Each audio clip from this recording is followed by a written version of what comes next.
Okay, Trump's entire pitch to black voters rested on one idea: meritocracy.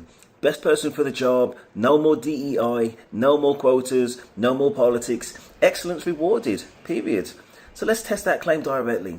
Let's look at who Trump actually hired and compare them side by side with the people that they replaced. Their qualifications, their race, their track record, and most importantly, their connection to Donald Trump. If meritocracy is real, the pattern will be obvious. Trump's hires should be more qualified, more experienced, more credentialed than who came before. If meritocracy is a cover story, the pattern will show something else entirely. Okay, so let's start with the cabinet, the most senior level of the executive branch. $1 trillion departments, millions of workers, defense, health, education, justice. If you believe in meritocracy, this is where you'd expect to see the best people. Here's the comparison. Okay, so Secretary of Defense, $842 billion budget, 3.4 million personnel.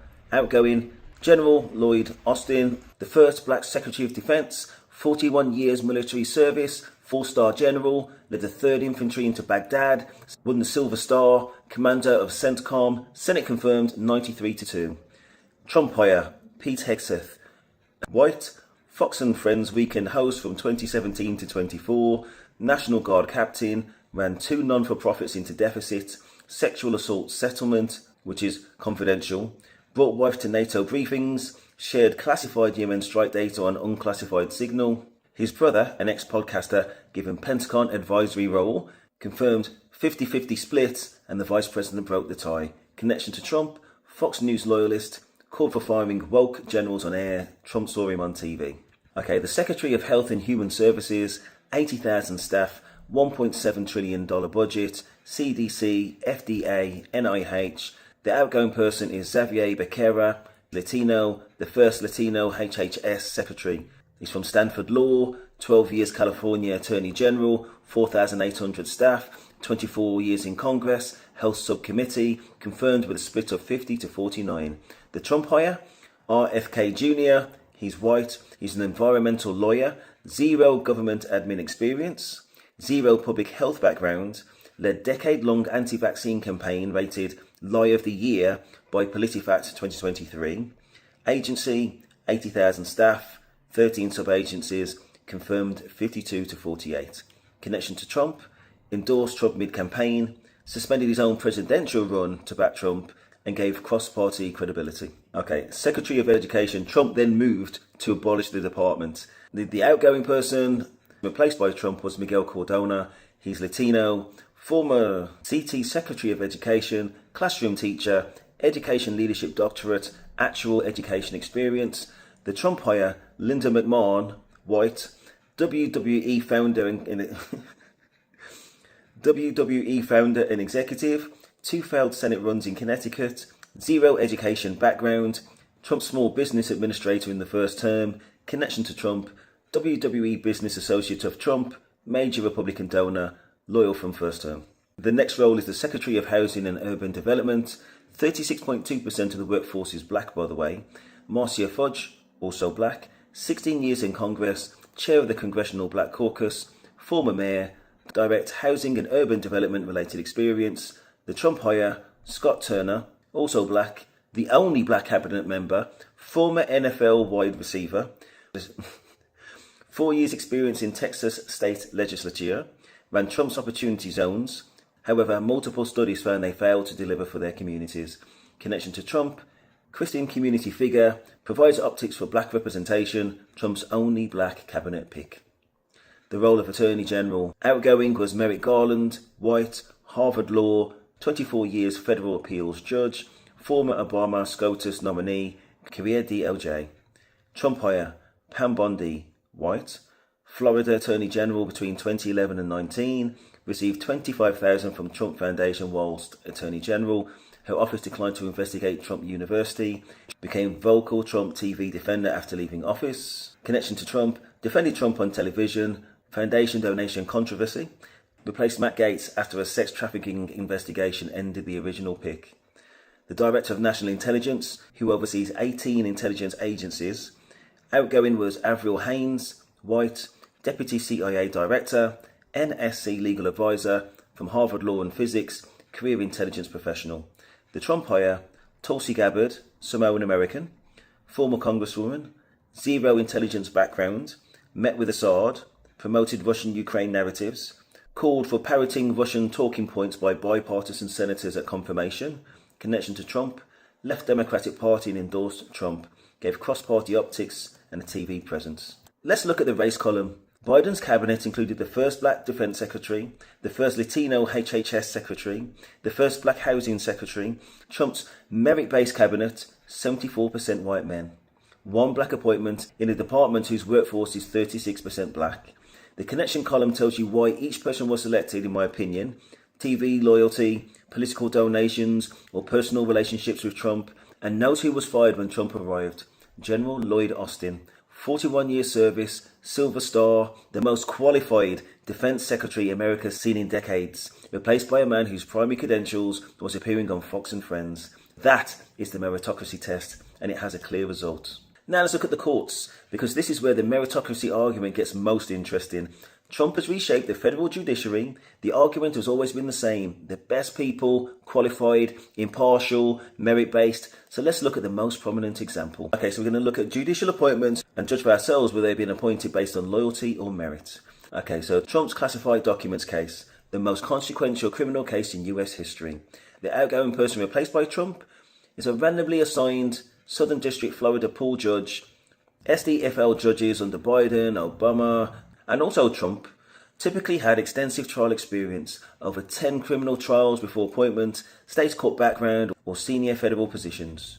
However, the Trump hire was Judge Aileen Cannon, white, Cuban Colombian heritage, appointed by Trump November 2020 as a lame duck president 5 days after he lost.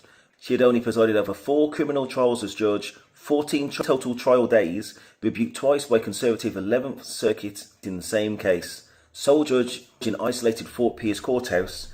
10 lawyers described her as latching onto abstract questions and making unpredictable rulings. Dismissed Trump's entire classified documents case. Connection to Trump. Trump appointed Federalist Society member since 2005. 2 senior SDFL judges privately advised her to decline the case. She refused. Every major ruling favoured Trump. Next we'll look at judges in the Supreme Court. 3 appointments in one term, more than most presidents get. The outgoing, Kennedy, Ginsburg, Breyer, all white. Kennedy, 13 years, 9th Circuit. Ginsburg, 13 years, DC Circuit, legal scholar. Breyer, 14 years, 1st Circuit. All had decades of distinguished judicial records. The Trump hire, Gersh, Kavanaugh, Barrett, all white. All had circuit court experience. Barrett, only 3 years, 7th Circuit. The shortest tenure of any recent SCOTUS nominee. Kavanaugh, confirmation involves sexual assault.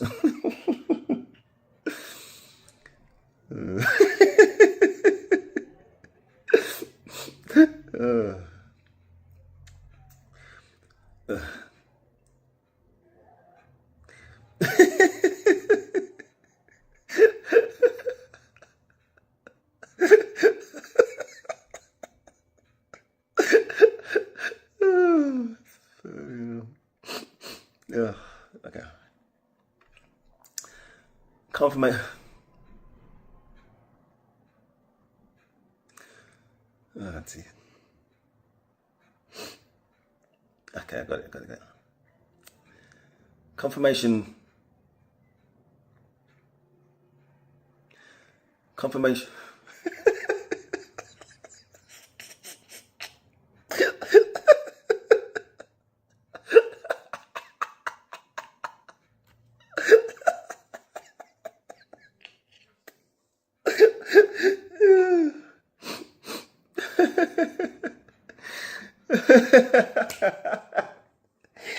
Oh dear. Couldn't make it up now. Okay, we're back in the room. Oh dear.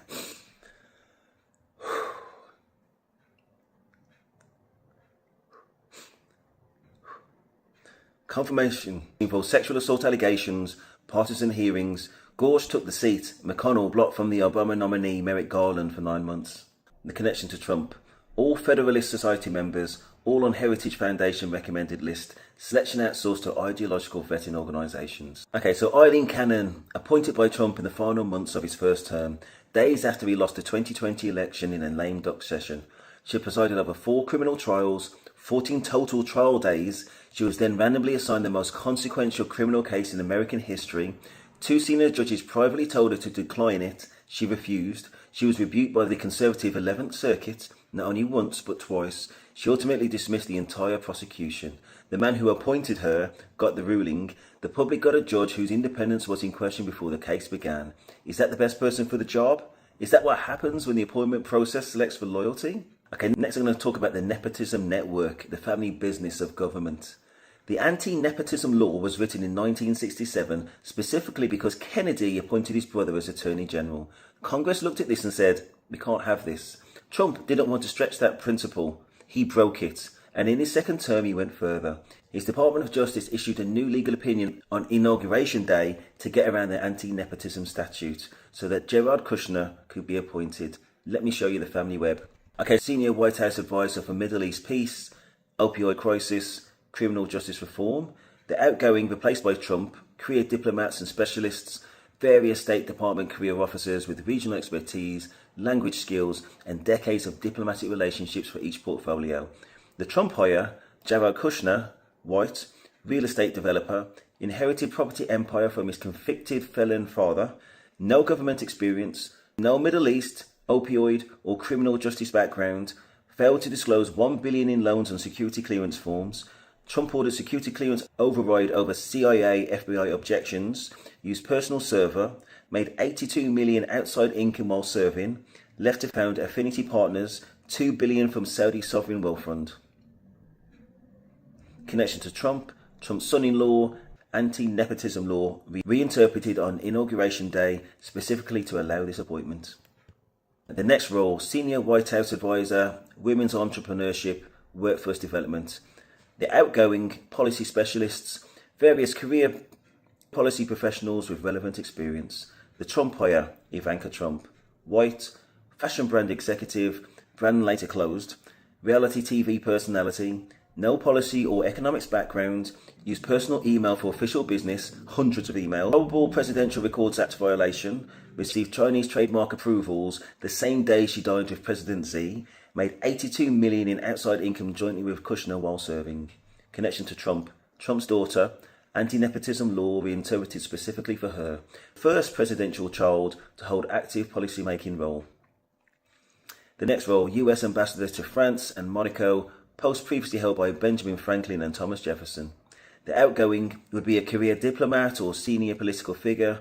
The Paris ambassadorship is America's oldest and most prestigious, historically filled by career diplomats, former senators, or senior political figures with relevant credentials. The Trump hire, Charles Kushner, white, real estate developer, convicted felon, 18 counts, tax evasion, illegal campaign contributions, witness tampering, hired a prostitute to seduce brother-in-law and filmed it to blackmail him, disbarred in 3 states, served 14 months for... served 14 months federal prison, does not speak French, 0 diplomatic experience, pardoned by Trump in 2020, France restricted his ministerial access February 2026 after he refused a government summons, cited apparent failure to grasp basic requirements of ambassadorial mission. His connection to Trump, father of Jared Trump, pardoned him in 2020.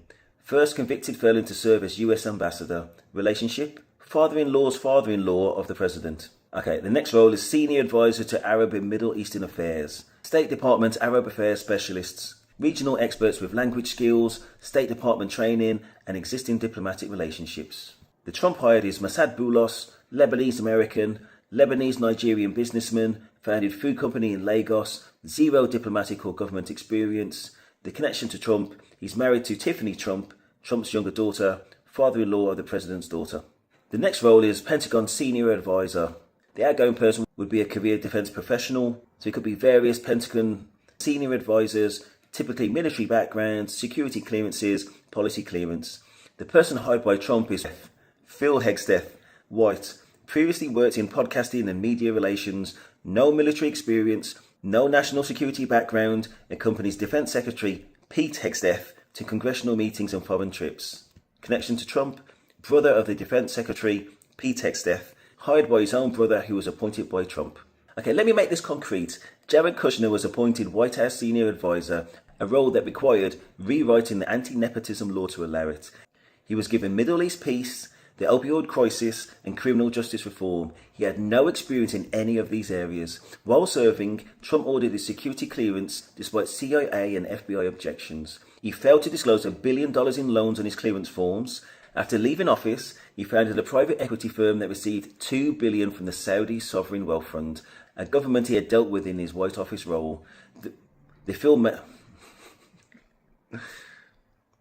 made $87 million in fees from the Saudis alone. That relationship is under Senate investigation for potential foreign influence buying. His father was convicted of 18 felonies, including hiring a prostitute to entrap and blackmail his brother-in-law. Trump pardoned him, then made him ambassador to France, the first convicted felon to hold a US ambassadorship.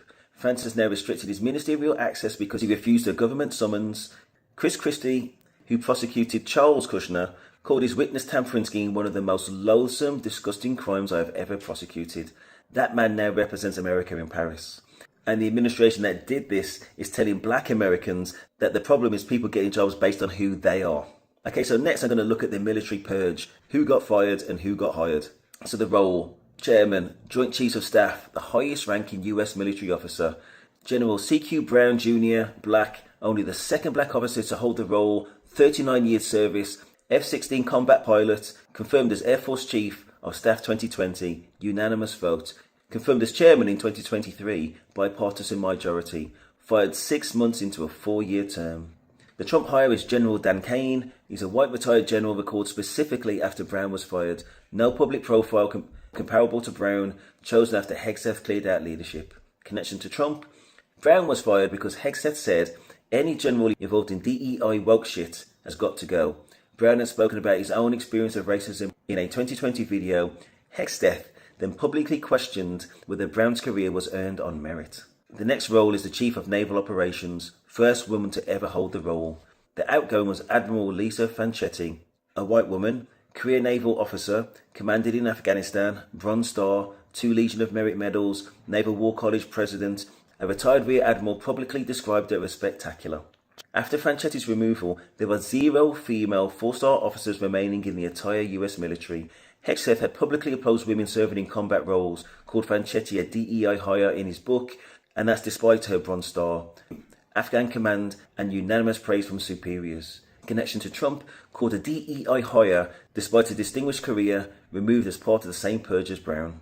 One specific detail from the table deserves its own moment. Phil Hegseth, the Defense Secretary's brother, previously in podcasting and media, was confirmed as Pentagon's senior advisor, accompanying Pete Hegseth to congressional meetings and on foreign trips. Phil Hegseth, podcasting, Pentagon advisor.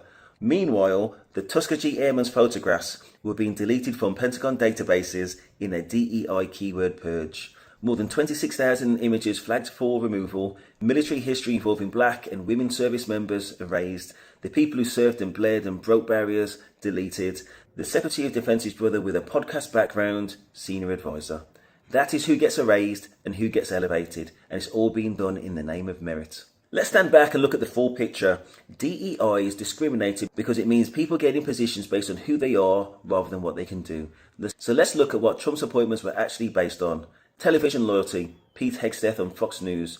Tulsi Gabbard endorsed Trump on TV. Both got senior national security roles. Family relationships: Jared Kushner, son-in-law. Ivanka Trump, daughter. Charles Kushner, son-in-law's father. Massad Boulos, younger daughter's father-in-law. Phil Hegseth, Defense Secretary's brother. All received government positions, financial donations. Pam Bondi received $25,000 from the Trump Foundation whilst Attorney General before declining to investigate Trump University. Linda McMahon, major Republican donor, put in charge of a department she proceeded to help dismantle. Ideological vetting: every Supreme Court pick, every federal judge, all filtered through the Federalist Society and Heritage Foundation rather than selected by open, independent merit review. 74% of his cabinet, white men. 87 out of the 100 first hires, white. Black unemployment doubled in 12 months after anti-DEI policies took effect. The pattern is not meritocracy. The pattern is white nepotism, loyalty hiring, and donor awards, branded as meritocracy specifically to make people who object to favoritism vote for it. And the people who paid the price for the real hiring system: black federal workers, black generals, Black professionals called DEI hires in offices that were now free to do exactly that because the structural correction had been removed. The question every black Trump voter deserves to ask now, with data in, is this. When they said DEI was the corruption, were they telling the truth? Or were they removing accountability for a system that was already there? Let's look at a summary of what replaces DEI when it's removed. What got the job? TV loyalty. Who benefited? White men who backed Trump on air. Trump example? Hegseth, Fox News, Tulsi Gabbard. Stated justification? Warfighter ethos, America first. Who got the job? Family nepotism. Who benefited? Trump's direct family and all in-laws. Trump example? Jared Kushner, Ivanka Trump, Charles Kushner, Mossad Boulos, Phil Hegseth. Stated justification? Tremendous deal maker, loyal family. What got the job? Donor, financial loyalty. Who benefited? Wealthy donors and political allies. Trump example? Pam Bondi, Linda McMahon. Stated justification? Best people, America first. What got the job? Ideological vetting. Who benefited? Federalist Society, Heritage Foundation, filter candidates, all white. Trump example? Eileen Cannon, all three SCOTUS picks. Stated justification? Constitutional originalism, merit-based judiciary. What got the job? Optics tokenism. Who benefited? One or two minority picks for visual coverage. Trump example? Scott Turner, HUD, only black cabinet member. Stated justification? Best person for the job, diversity of thought. So to finish, meritocracy in principle is worth believing in. The idea that what you produce matters more than who you know. That resonates especially in communities that have been historically locked out regardless of their merit. But meritocracy is only real if the system selecting people is actually measuring merit. What we've shown today is a system that measures television loyalty, family relationships and financial donations and calls it meritocracy. General QC Brown had 39 years of decorated military service. He was fired. Charles Kushner has 18 felons. He represents America in Paris. The Tuskegee Airman Service is being deleted from Pentagon databases. A podcaster got a Pentagon advisor role because his brother got the top job. If you supported Trump because you believed in meritocracy, the second term evidence is in. You can look at it and ask, is this what meritocracy looks like? Or is the language of meritocracy being used to do the one thing it claimed to oppose? If this video made you think, please like and subscribe. It genuinely helps this channel reach the people who need to see this material. If you think somebody else should watch this, share it now. The algorithm rewards the first hour, and the conversation this video starts is worth having. Thank you very much.